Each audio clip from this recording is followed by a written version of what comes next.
Morning बच्चों। बेटा अब तक हमने क्या किया था, हम मॉडल ऑफ एटम कर रहे थे, तो हमने रदरफोर्ड मॉडल ऑफ एटम किया था। Rutherford model of atom could not explain the stability of atom. उसकी लिमिटेशन क्या थी?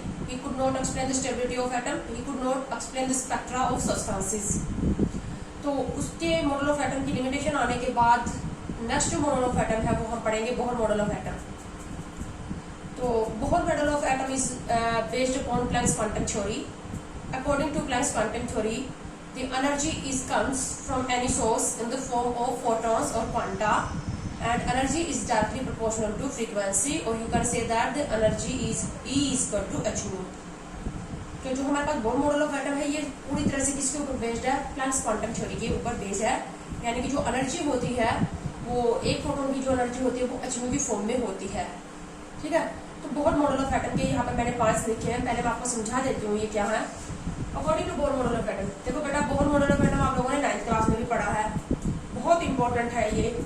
मतलब क्या होता है, इसके लगभग 100% चांस होते हैं बोर्ड के पेपर के अंदर आने के। Right the postulates of Bohr model of atom, but आपको घिसे पिटे पोस्टुलेट्स जो है वो बोहर मॉडल ऑफ एटम में नहीं लिखने। जो मैं पोस्टुलेट्स जो points Bohr model of atom के आपको लिखवा रही हूँ, आपको सिर्फ अपनी नोटबुक में वही पोस्टुलेट और वही आपके टेस्ट या एग्जाम में आपको लिखने हैं। हम यहाँ पर बोहर मॉडल ऑफ एटम का अब थ्योरेटिकल एक्सप्लेनेशन नहीं लेंगे, जो इसका मैथमेटिकल एक्सप्लेनेशन है, इसने कैसे रेडियस निकाली, एनर्जी निकाली, वेलोसिटी निकाली, एंगुलर मोमेंटम निकाला, तो हमारे पास वो जो डेरिवेशन बेस्ड रहेगा जो बोहर मॉडल ऑफ एटम, वही सारे पार्ट्स मैं यहाँ पर इंक्लूड करूंगी और वही आपको भी वही पार्ट्स लिखने हैं। ठीक है, तो सबसे पहला मैंने यहाँ पर पार्ट्स लिखा बोहर मॉडल ऑफ एटम में, electron revolve in circular orbits of fix energy, so energy of electron is constant। Plus हमारे पास जो रदरफोर्ड मॉडल ऑफ एटम उसकी लिमिटेशन क्या आ गई थी? उसकी लिमिटेशन ये आ गई थी कि इलेक्ट्रॉन जब न्यूक्लियस के चारों तरफ मूव करेगा तो उसकी एनर्जी धीरे धीरे क्या होती जाएगी? डिक्रीज होती जाएगी, कम होती जाएगी और वो फाइनली न्यूक्लियस के अंदर आ जाएगा। जबकि बोहर ने क्या कहा कि न्यूक्लियस के चारों तरफ सर्कुलर पाथ बने हुए हैं, उन सर्कुलर पाथ को इसने ऑर्बिट का नाम दिया और उन ऑर्बिट की एनर्जी फिक्स है। तो इलेक्ट्रॉन क्या कर रहे हैं? फिक्स एनर्जी वाले ऑर्बिट में मूव कर रहे हैं। अब ऑर्बिट की एनर्जी फिक्स है तो इलेक्ट्रॉन की एनर्जी भी क्या होगी? फिक्स या कांस्टेंट। तो अब जब इलेक्ट्रॉन न्यूक्लियस के चारों तरफ मूव कर रहा है फिक्स एनर्जी के साथ, तो एनर्जी डिक्रीज नहीं हो रही। अब एनर्जी डिक्रीज नहीं होगी तो न्यूक्लियस के अंदर फॉल होने वाला मैटर अराइज नहीं होगा। तो ये इसका की पॉइंट है। उस बात को इसने कैसे सुधारा कि इलेक्ट्रॉन की एनर्जी तो फिक्स है, क्योंकि इलेक्ट्रॉन तो क्या कर रहे हैं? फिक्स एनर्जी वाले सर्कुलर पाथ यानी ऑर्बिट में मूव कर रहे हैं। So electron revolve in a fix energy orbit, the energy of orbit as well as the energy of electron is fix और constant. This orbit is also called energy level or SAS and represented by N। In orbit को, ये जो circular path बने हुए, जैसे मैंने यहाँ पर दिखा हुआ है, ये जो सर्कुलर पाथ बने हुए ना, इन सर्कुलर पाथ को बोहर ने क्या बोला? ऑर्बिट, SAS या एनर्जी लेवल का नाम भी दिया और इनको किससे रिप्रेजेंट किया? स्मॉल n से। समझ गए? इसने क्या कहा? Electron revolve around the nucleus in a fix energy circular path। This fixed energy circular path is called orbit, energy level or SAS। So when electron revolve around the nucleus, the energy of electron remain fixed or constant। Electron neither lose or gain of its energy when it revolve around the nucleus। जब तक वो एक particular orbit में रहकर, circular path में रहकर nucleus के चारों तरफ रिवॉल्व करेगा, तब तक उसकी एनर्जी क्या रहेगी? ना वो एनर्जी का लॉस करेगा ना गेन करेगा, एनर्जी क्या रहेगी? कांस्टेंट रहेगी। अब जैसे इलेक्ट्रॉन क्या कर रहा है? इस एनर्जी लेवल में मूव कर रहा है, तो इस एनर्जी लेवल की या ऑर्बिट की जो एनर्जी इलेक्ट्रॉन की भी वही एनर्जी रहेगी। तो न्यूक्लियस के अंदर आने का या एनर्जी लॉस होने का तो मैटर ही अराइज नहीं होगा। तो इस तरह से इसने एटम की स्टेबिलिटी को एक्सप्लेन किया। बट इलेक्ट्रॉन, जब इलेक्ट्रॉन एक ऑर्बिट से दूसरे ऑर्बिट में जाएगा, यानी कि एक एनर्जी लेवल से दूसरे एनर्जी लेवल में जाएगा, तब तो वो एनर्जी का लॉस और गेन करेगा। एक ही ऑर्बिट में रहकर जब तक न्यूक्लियस के चारों तरफ रिवॉल्व करेगा, तब उस इलेक्ट्रॉन की एनर्जी क्या रहेगी? जो ऑर्बिट की एनर्जी है, यानी कि कांस्टेंट रहेगी। But when electron change its orbit, when it move from one orbit to another orbit, then it lose or gain energy. Electron जब एक ऑर्बिट से दूसरे ऑर्बिट में जाएगा तब एनर्जी का लॉस या गेन करेगा। अब लॉस कब करेगा और गेन कब करेगा? तो यहाँ पर मैंने सेकंड पॉइंट के 2 पॉइंट बनाए हैं। When electron jump from lower energy level to higher energy level, it absorb energy. जब इलेक्ट्रॉन लोअर एनर्जी लेवल से हायर एनर्जी लेवल में जाएगा तब एनर्जी का क्या करेगा? लोअर एनर्जी लेवल में इलेक्ट्रॉन की एनर्जी क्या है? लो, और हायर में जाना है तो एनर्जी का क्या करेगा? अब्सॉर्ब। क्या है? जैसे हमारे पास क्या है, इलेक्ट्रॉन इस एनर्जी लेवल में है जिसकी एनर्जी है E1 और इसको जाना है इलेक्ट्रॉन को E2 एनर्जी लेवल में, और E2 ग्रेटर देन E1 इसको हम आगे बोहर के हिसाब से ही एक्सप्लेन करेंगे। वैसे आपको भी पता है 9th क्लास तक जो बोहर मॉडल ऑफ एटम पढ़ा है, जैसे जैसे न्यूक्लियस से दूर होता जाएगा एनर्जी लेवल, उसकी एनर्जी क्या होती जाएगी? इंक्रीज होती जाएगी। इसके लिए अन का नंबर क्या लिखोगे? 1। इसको 1 एनर्जी लेवल भी बोल सकते हो, इसको 2। अन की वैल्यू 1 और अन की वैल्यू क्या हो जाएगी? 2। तो जब भी लोअर एनर्जी लेवल से क्या जाएगा? हायर एनर्जी लेवल, यानी न्यूक्लियस से दूर जाएगा। अब देखो, अगर इलेक्ट्रॉन यहाँ है तो न्यूक्लियस के ज्यादा क्लोज है, तो इलेक्ट्रॉन और न्यूक्लियस के बीच में ज्यादा फोर्स ऑफ अट्रैक्शन है।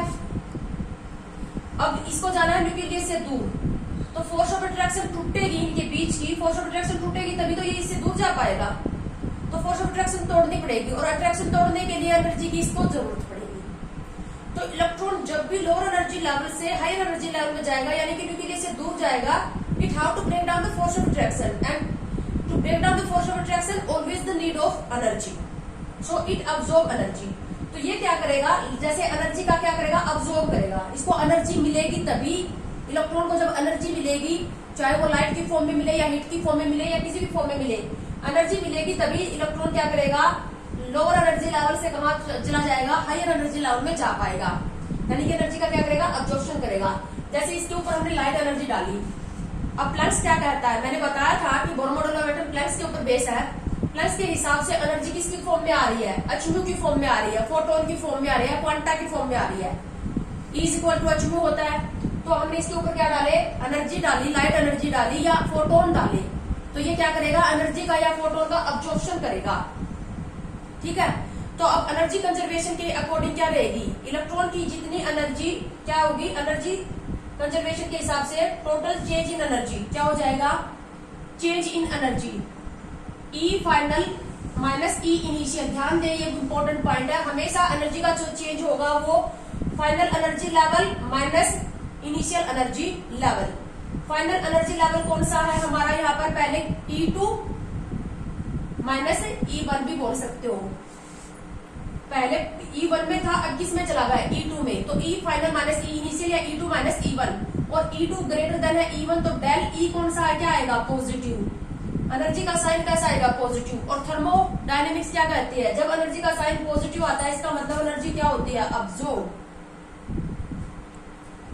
जब भी एनर्जी का साइन पॉजिटिव आएगा तो एनर्जी क्या होगी? अब्सॉर्ब। इसका मतलब इलेक्ट्रॉन ने एनर्जी अब्सॉर्ब की। एक और छोटे से एग्जांपल से मैं आपको समझाती हूँ। सपोज करो यहाँ पर इस एनर्जी लेवल की एनर्जी है, इस E1 ये है 10 इलेक्ट्रॉन वोल्ट और E2 है 20 इलेक्ट्रॉन वोल्ट। तो यहाँ पर इलेक्ट्रॉन है तो उसकी एनर्जी भी 10 इलेक्ट्रॉन वोल्ट है, और यहाँ पर आ जाएगा तो इलेक्ट्रॉन की एनर्जी क्या हो जाएगी? 20 इलेक्ट्रॉन वोल्ट। इलेक्ट्रॉन की एनर्जी वही रहेगी जो जिस ऑर्बिट की एनर्जी है। तो पहले इलेक्ट्रॉन की एनर्जी 10 इलेक्ट्रॉन वोल्ट थी। अब ये इसको क्या कहाँ आना है? E2 में आना है। इसको अपनी एनर्जी कितनी करनी है? 20 इलेक्ट्रॉन वोल्ट। इसका मतलब ये 10 इलेक्ट्रॉन वोल्ट एनर्जी अब्सॉर्ब करेगा ना, 10 इलेक्ट्रॉन वोल्ट एनर्जी अब्सॉर्ब करेगा। ठीक है, और ये एनर्जी क्योंकि एनर्जी कंजर्वेशन के according E2 equal to E1, total energy तो कंजर्व रहेगी। 10 इसकी खुद की थी, 10 इसने अब्सॉर्ब कर ली, तो कितनी अब्सॉर्ब करेगा एक इलेक्ट्रॉन एनर्जी?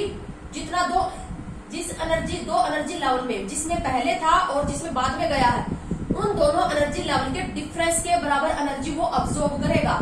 तो कितनी अब्सॉर्ब करी? E2 minus E1, 20 minus 10 electron volt energy उसने क्या कर ली? अब्सॉर्ब कर ली। बात समझ में आई है? एनर्जी जो अब्सॉर्ब करेगा वो किसके इक्वल होगी? Difference in energy level, difference in two energy level. जिसमें पहले था और जिसमें बाद में गया, उन दोनों एनर्जी लेवल के बराबर एनर्जी क्या करेगा, अब्सॉर्ब करेगा। ठीक है, तो हम यहाँ पर एक बात और भी लिख सकते हैं फिर। तो अब ये जो एनर्जी इसने अब्सॉर्ब की है, इसका मतलब यहाँ से इसने ये जो लाइट आई है उस लाइट की एनर्जी भी हम निकाल सकते हैं। जैसे कि यहाँ पर इसके पास 10 इलेक्ट्रॉन वोल्ट की एनर्जी, E1 की एनर्जी कितनी थी 10, और सेकेंड एनर्जी लेवल की एनर्जी कितनी थी 20। तो इसने अब्सॉर्ब कितनी की यहाँ पर 10 इलेक्ट्रॉन वोल्ट। इसका मतलब यहाँ से जो फोटोन आ रहे हैं उन फोटोन की जो एनर्जी है, या उसको हम क्या कह सकते हैं, एचम्यू, जो वो 10 इलेक्ट्रॉन वोल्ट नहीं कह सकते। तो इससे हम क्या निकाल सकते हैं, जो लाइट इसके ऊपर गिर रही है ना, या जो फोटोन इसके ऊपर गिर रहे हैं, उन फोटोन की एनर्जी भी किसके इक्वल ही होगी, इन दोनों एनर्जी लेवल के डिफरेंस के अकॉर्ड ये इक्वल ही होगी। देखो यहाँ डिफरेंस कितना है 10 का, तो इसने 10 इलेक्ट्रॉन वोल्ट एनर्जी अब्सॉर्ब की, इसका मतलब यहाँ से इसको एनर्जी कितनी मिली 10 इलेक्ट्रॉन वोल्ट। तो फोटोन की जो एनर्जी है वो किसके इक्वल होगी, दोनों एनर्जी लेवल के डिफरेंस के इक्वल, डेल ई के इक्वल। इसीलिए मैंने यहाँ पर लाइट को क्या लिखा, एचम्यू और डेल ई लिखा। ठीक है, तो अब यहाँ पर जो होगा मैं इसको और क्या लिख सकती हूँ, एचम्यू इक्वल टू डेल ई, जो कि क्या होगी हमेशा ई फाइनल माइनस ई इनिशियल। और एचम्यू, अगर मेरे पास ये जो मैं लाइट डाल रही हूँ इलेक्ट्रॉन को लोअर एनर्जी से हायर एनर्जी में ले जाने के लिए, अगर इसकी एनर्जी पता चल गई, एनर्जी कैसे पता चल जाएगी, दोनों एनर्जी लेवल के डिफरेंस के इक्वल ही तो होगी। ठीक है, इसके पास यहाँ 10 इलेक्ट्रॉन वोल्ट एनर्जी थी इस इलेक्ट्रॉन के पास, अब यहाँ जाएगा तो कितनी हो जाएगी, इसको 10 और चाहिए, वो 10 इसको कहाँ से मिली, यहाँ से। तो दोनों एनर्जी लेवल का डिफरेंस कितना है 20 माइनस 10 का है। तो जो एनर्जी वो 10 इलेक्ट्रॉन वोल्ट एनर्जी कहाँ से मिली इसको, इस फोटोन से मिली। So energy of incident light की एनर्जी किसके इक्वल होगी, ये बात समझ गए ना, change in difference in energy level. Del किसको दिखाता है, डिफरेंस, दो एनर्जी लेवल का डिफरेंस, उसके बराबर ही एनर्जी क्या होगी उस फोटोन की, या जो लाइट हम डाल रहे हैं फोटोन लाइट की एनर्जी या फोटोन की एनर्जी होगी। ठीक है, और एनर्जी को क्या लिख सकते हो, एच म्यू। तो अगर आपको डेल ई पता चल जाए, दोनों एनर्जी लेवल की एनर्जी आपको दे दी जाए, तो उससे डेल ई निकालोगे, और डेल ई से क्या निकालोगे फिर एच, तो प्लैंक्स कांस्टेंट इसकी वैल्यू आपको पता है, तो फ्रीक्वेंसी निकाल सकते हो। ठीक है, तो ऐसे क्वेश्चन आपको मिलेंगे बोहर मॉडल ऑफ एटम में, कि हमारे पास क्या है कि बोहर मॉडल ऑफ एटम के अंदर इलेक्ट्रॉन इस एनर्जी लेवल से इस एनर्जी लेवल में जा रहा है, दोनों एनर्जी लेवल की एनर्जी दे देंगे, तो जो इंसिडेंट लाइट हम डाल रहे हैं उस लाइट की फ्रीक्वेंसी बताओ। और इसी को हम क्या लिख सकते हैं, एच अपॉन लैम्डा भी तो लिख सकते हैं।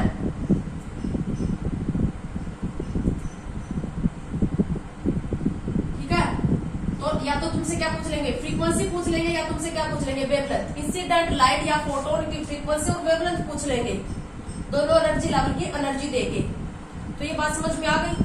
जब इलेक्ट्रॉन क्या करेगा, लोअर एनर्जी लेवल से हायर में जाएगा, न्यूक्लियस से दूर जाएगा, तो उसको अपनी फोर्स ऑफ अट्रैक्शन तोड़नी पड़ेगी। Force of attraction break down करने के लिए हमेशा एनर्जी की जरूरत पड़ती है। ठीक है, तो वो एनर्जी क्या करेगा, अब्सॉर्ब करेगा। यानी कि इलेक्ट्रॉन तभी लोअर एनर्जी से हायर एनर्जी में जा पाएगा जब हम, अब इलेक्ट्रॉन किसके अंदर है, एटम, एटम किसके अंदर है, मैटर के अंदर। मैटर को जब हम एनर्जी देंगे किसी भी फॉर्म में, लाइट या हीट की फॉर्म में, तो मैटर, एटम, इलेक्ट्रॉन एनर्जी का क्या करेगा, अब्सॉर्ब। तो लोअर से कहा जाएगा हायर में।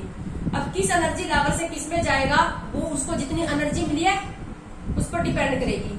यानी कि ये जो इंसिडेंट लाइट की जो एनर्जी आ रही है, फोटोन की जो एनर्जी आ रही है, वो इन दोनों एनर्जी लेवल के डिफरेंस के हमेशा बराबर होगी। अब सपोज करो यहाँ पर एक और एनर्जी लेवल होता है E3, और इसकी एनर्जी थी 30 इलेक्ट्रॉन वोल्ट, और इसकी एनर्जी है 10 इलेक्ट्रॉन वोल्ट। ठीक है, अब यहाँ से इसको एनर्जी मिली, इस फोटोन की एनर्जी है 20 इलेक्ट्रॉन वोल्ट। इस ये जो लाइट हम डाल रहे हैं इसमें से कितनी एनर्जी आ रही है, एक फोटोन की एनर्जी या 20 इलेक्ट्रॉन वोल्ट। तो ये कहाँ से कहाँ जाता है, E1 से E3 में चला जाता। ज्यादा एनर्जी मिलेगी तो ज्यादा हायर एनर्जी लेवल में चला जाएगा, है ना। ये कोई फिक्स नहीं है, एनर्जी डिपेंड करेगी। इंसिडेंट लाइट या फोटोन की एनर्जी अगर ज्यादा मिलेगी तो ज्यादा हायर एनर्जी लेवल में चला जाएगा। यानी कि इलेक्ट्रॉन जिस एनर्जी लेवल में होता है और जिसमें जाएगा, उन दोनों एनर्जी लेवल के डिफरेंस के बराबर ही होती है फोटोन की एनर्जी। इसलिए मैंने ये लिखा del E equal to H mu. ठीक है, समझ में आ गई ये बात। और यहाँ पर डेल ई कैसे आएगी, पॉजिटिव आएगी। पॉजिटिव क्यों आएगी? क्योंकि फाइनल एनर्जी लेवल की एनर्जी क्या होगी? ज्यादा होगी। इसको हम बाद में ड्राइव करेंगे।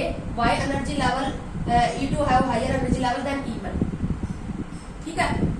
अब उसके बाद सेकंड पॉइंट रिव्यू में, when electron move from higher energy level to lower energy level it release energy. अब उल्टा, अगर वो हायर एनर्जी लेवल से लोअर एनर्जी लेवल में आएगा तो एनर्जी को रिलीज कर देगा। जैसे अब हमारे पास क्या है, E2 एनर्जी लेवल में है इलेक्ट्रॉन हायर एनर्जी लेवल में, और वो आ गया लोअर एनर्जी लेवल में। अब हायर में आ गया तो जैसे कि यहाँ पर 20 इलेक्ट्रॉन वोल्ट थी इस एनर्जी लेवल की एनर्जी, और इसकी है 10, तो यहाँ पर इलेक्ट्रॉन की एनर्जी भी 20 थी और यहाँ पर 10, तो 10 इलेक्ट्रॉन वोल्ट एनर्जी इसने क्या कर दी? एमिट कर दी। तो जब हायर एनर्जी लेवल से लोअर में आएगा तो एनर्जी क्या करेगा? रिलीज करेगा। और डेल ई निकालने का फॉर्मूला तो वही होगा ना, change in energy level of final energy level minus initial energy level. अब फाइनल एनर्जी लेवल कौन सा है हमारा? E1, पहले E2 में था, अब E1, तो फाइनल एनर्जी लेवल कौन सा है? E1 minus E2। ये बात समझ में आ रही है? यहां से साइन कौन सा आ जाएगा? Because E2 is greater than E1, तो साइन कैसा आएगा? नेगेटिव। E2 ज्यादा है ना, डेल E हमेशा final energy level minus initial रहेगा।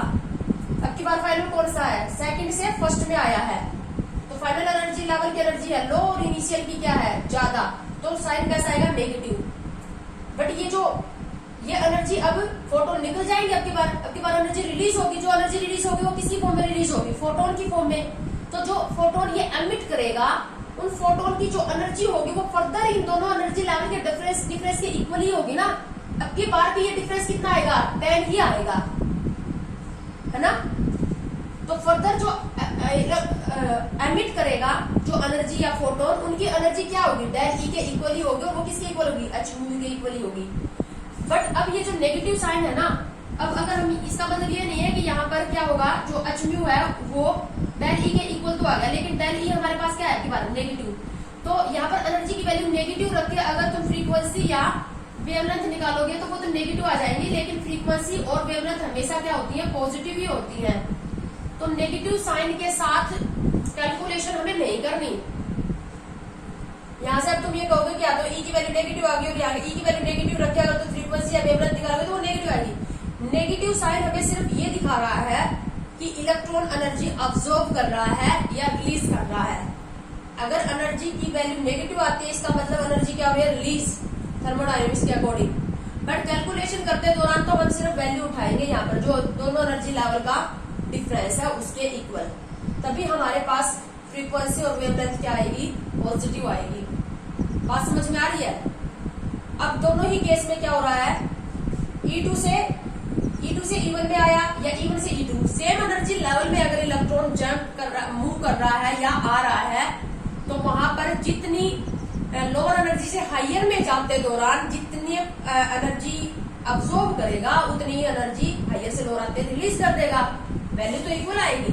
डेल ई की वैल्यू यहाँ पर दोनों ही केस में क्या आएगी? इक्वल, क्योंकि मैं दोनों एनर्जी लेवल यहाँ पर सेम लेके चल रही हूँ। अगर ये एनर्जी लेवल डिफरेंस होंगे देन तो ये भी इक्वल आएगी। बट इन दोनों में फर्क क्या है? साइन का फर्क है सिर्फ। यहाँ पर डेल ई का साइन पॉजिटिव आएगा, यहाँ पर नेगेटिव आएगा, लेकिन कितनी फ्रीक्वेंसी या वेवलेंथ वाली एनर्जी या फोटोन इसने अब्सॉर्ब किया या एमिट किया वो तो सेम आएगा ना। यहाँ से फ्रीक्वेंसी निकालोगे या यहाँ से फ्रीक्वेंसी निकालोगे वो तो क्या आएगी? सेम।